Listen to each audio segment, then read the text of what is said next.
mundo.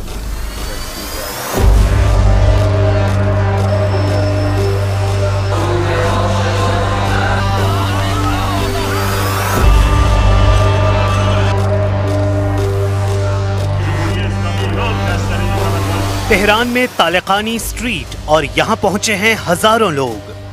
तालिकानी street पर 1979 से पहले अमेरिका का दूतावास हुआ करता था। आज भी है, लेकिन बस इमारत बाकी है, क्योंकि 46 साल पहले ईरान का जो गुस्सा अमेरिकी दूतावास पर फूटा था, आज उसी का एक और ट्रेलर तेहरान में दिखाया जा रहा है।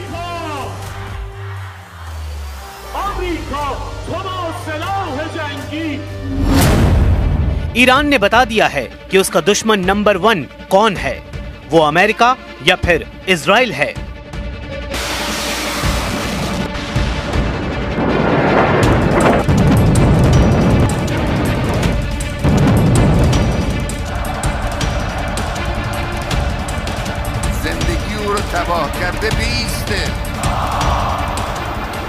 ईरान के नए तेवर को समझने के लिए वहां की राजधानी तेहरान चलिए। तेहरान के तालिकानी स्ट्रीट पर जमा हुए लोग देखिए और समझिए कि आखिर ईरान के लोग क्यों अपने दुश्मन नंबर 1 और दुश्मन नंबर 2 के खिलाफ इकट्ठा हुए हैं। इसकी पूरी डिटेल समझने के लिए देखिए कि 46 साल पहले 4 नवंबर 1979 को क्या हुआ था। सब कुछ फ्लैशबैक में है।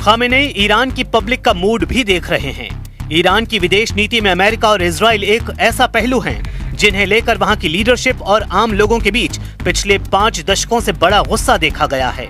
2025 में जून के दौरान 12 दिन का युद्ध इस गुस्से को उस बुलंदी पर ले गया है जहां से ईरान और अमेरिका के रिश्तों में 0% गर्माहट की उम्मीद भी नहीं की जा सकती।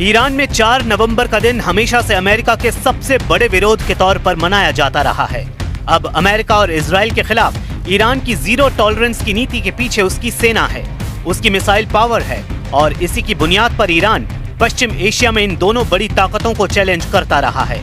ईरान ने साफ कर दिया है कि परमाणु मुद्दे पर वो अमेरिका से बातचीत में किसी जल्दी में नहीं है और जो भी बातचीत होगी वो उसकी शर्तों को पूरा करने के बाद बराबरी पर होगी और ईरान देश हित में फैसले लेगा।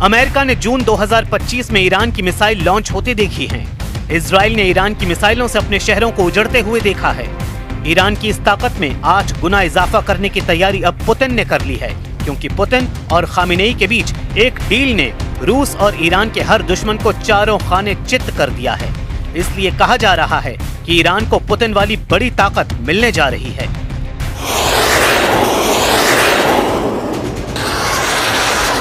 ये खबर इसलिए भी बहुत बड़ी है क्योंकि जिस वक्त ईरान की मिसाइलों का खौफ पूरे इजराइल में फैला हुआ है, जब ईरान के परमाणु कार्यक्रम की टेंशन में पूरा व्हाइट हाउस घिरा हुआ है, तब पुतिन और खामेनेई की परमाणु डील ने ट्रंप और नेतन्याहू को बुरी तरह डरा दिया है।